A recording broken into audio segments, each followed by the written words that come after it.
Buktinya kita ikhlas sungguh. Orang ni untuk anak dia buat belaka, orang kafir pun buat. Orang saudara mana pun dia buat untuk anak dia, sebab anak dia kira dia nak tupai esok. Biasalah tu. Tetapi bukti kita ni nak anak sungguh kerana agama. Tengok kalau kita tak ada anak lagu mana. Kita boleh bui kau orang tu supaya dengan kita bui ke anak kita. Kalau kita ada anak. Sini cabaran, ujian tu. Tengok. Kalau orang tu dia tak boleh bui, dia tak faham lah tu. Dia tak berasa kalau bui ke anak saja boleh pahala. Tidak gitu. Di sisi Allah SWT bui kepada masyarakat, kepada orang lain. Siapa juga boleh juga kita. Dan tanda ikhlas kita sungguh, iaitu kita bui juga kepada orang lain. Siapa dia jadi orang yang berguna dalam masyarakat. Supaya dengan kita nak kalau anak kita. Baru terbukti. Kalau tidak, belum tentu lagi kita ikhlas. Tak tentu lagi tu kita ikhlas. Ikhlasnya kadang-kadang cabaran, tercabar kita. Misalnya tadilah, kita kena tanya orang-orang, misalnya kalau tak ada anak, tanya, aku ni betul tak kau? Dulu nak lagu mana? Anak nak kira-kira segala-galanya bagilah. Nak jadi gapo, kena habis PT sebanyak mana, sanggupkah kita kerana agama untuk orang lain, walaupun bukan anak kita? Itu cabaran besar tu. Tetapi dia kira ada tu, walaupun kita tak ada anak, apabila kita buat gitu. Kalau tidak, ikhlas kita tu ikhlas untuk anak kita sajalah. Tuhan kira ada juga sikit lah. Sebab tu ikhlas orang ni banyak peringkat pula. Kalau supaya tadi, memang dia bukti sungguh. Kalau anak dia pun lagu tu, orang lain pun dia buat lagu tu. Sebab maksudnya agama, bukan peribadi, bukan untuk keluarga dia saja, untuk agama. Nak siapa setara tu tinggi tu, tinggi. Kalau boleh setara tu, alhamdulillah, bagus benar tu, bagus. Itu cara Nabi lah tu, yang dia fikir bukan utama keluarga, tidak, untuk agama sampai akhir zaman, masyarakat. Itu dikira ada di sisi Allah Subhanahu Wa Taala. Dia akan dapat apa yang dia niat. Sesiapa yang hijrah dia kerana Allah dan Rasulnya, maka hijrah dia dikira kerana Allah dan Rasulnya. Bila hijrah kerana Allah dan Rasulnya, betapa pahala dia. Betapa pahala dia. Jadi pahala kita tak boleh nak bayar. Tak boleh nak bayar. Hak dalam hadis sebutkan seseorang tu tempat letak cemeti dia, tempat letak cemeti ni kalau dalam dunia ni tempat paling tak pakar lah. Hak tu lebih baik daripada dunia dan segala isi dunia. Kain kelubur orang perempuan dalam dunia lebih baik daripada dunia dan segala isi dunia. Tak tahu lah bagaimana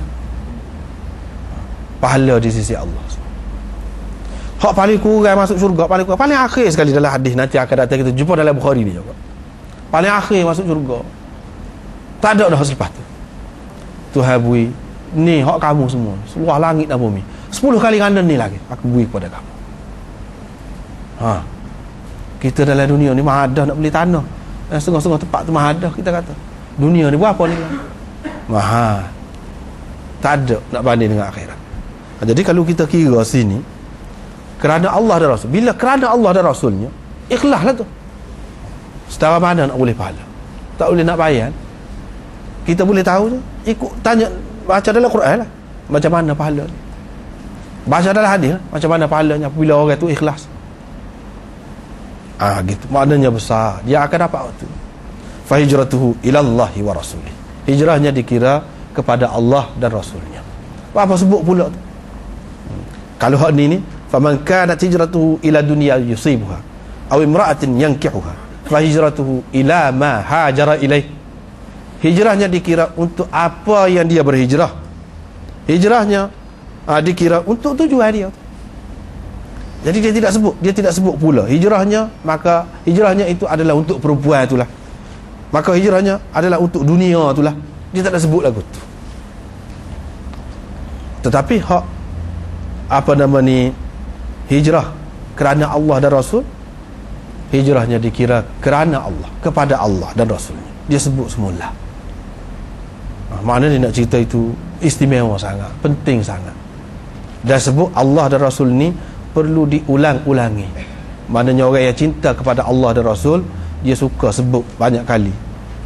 Walaupun kita boleh sebut dalam bentuk ni, dalam bentuk apa nama ni, kita guna ganti nama ke? Dia tidak guna ganti nama. Dia guna dalam lafaz yang nyata. Sebab apa? Nama Allah tu lazat, sedap disebut. Nama Rasul itu sedap disebut kepada orang yang cinta kepadanya.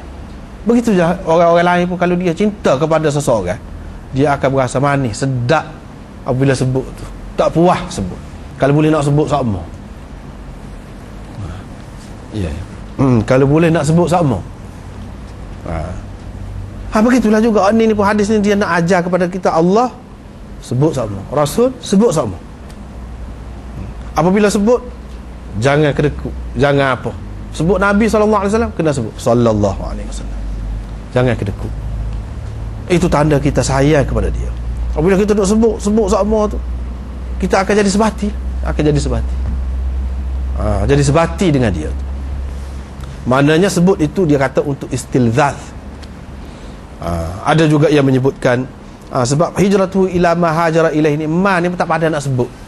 Mana tak ada gapo dunia ni.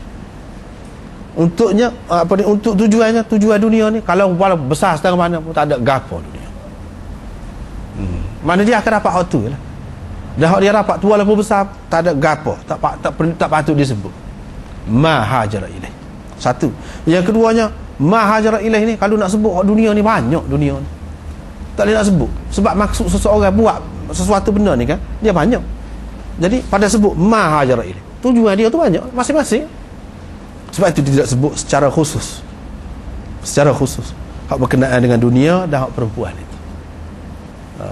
Kemudian kita kata berkahwin ni, orang ni nak apa ni, dia asbabul wurud kepada hadis ini dia ada satu orang tu bila nak hijrah, dia nak menikah, perempuan tu kata tak boleh, kalau nak menikah kena hijrah dulu.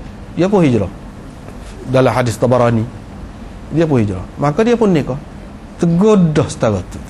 Padahal nikah salah ke? Dia pun hak ni, pergi hijrah ni. Sebab itulah dalam mana-mana hadis, dalam kitab mana-mana tak ada sebut siapa dia. Hak perempuan tu ada sebut. Ada sebut nama Qailah namanya. Orang panggil Ummu Qais. Muhajir Ummu Qais, orang yang berhijrah kerana nak menikah dengan Ummu Qais, tak ada sebut dalam kitab mana-mana. Sebab apa? Sebab dia sahabat. Itu cerita dia semasa tu. Tak perlu kita ungkit-ungkit. Sebab dia pun malu, dia pun menyesal. Selepas pada tu bila Nabi SAW tegur, tak kena lagi. Jadi tak perlu kita sebut. Kalau sebut sampai bila-bila orang duk sebutlah nama dia. Seseolahnya dia tidak berubah. Padahal dia sudah berubah. Sebab itulah dalam ni adab dalam hadis ni, kalau kita tengok, kalau sahabat-sahabat terutamanya yang baik-baik, dia tak sebut nama. Kecuali ada faedah lah. Misalnya dia berzina, kena tahu dia tu siapa. Tu dia sebut. Dan situ tidak ada kekurangan dia, sebab dia berzina pun dia pergi mengaku depan Rasulullah dia berzina. Laksanakan hukum Allah ke atas saya. Itu satu kelebihan tu. Tidak, kalau zaman lain boleh jadi nusuk lari. Dia tidak, kerana hukum Allah sanggup terima. Itu contoh. Perlu tak apa sebut nama pula tu. Tapi kalau nampak macam kurang, tak boleh. Sebab orang tu dia sudah berubah. Dalam kahwin tu salah ke? Nabi SAW sendiri kan suruh kahwin. Kira-kiranya dia ni takkanlah kerana tu saja. Pergi berhijrah ni, kalau lagu tu dia munafik pula. Dan dia ni sahabat. Kita sebagai adab dengan sahabat ni, kita kena jaga. Kita kena kata adalah makna capo tu. Capo pun tak sih. Tidak kerana Allah semata-mata. Tu nak ayat sininya. Jadi bila ditegur orang ni pun berubah lah.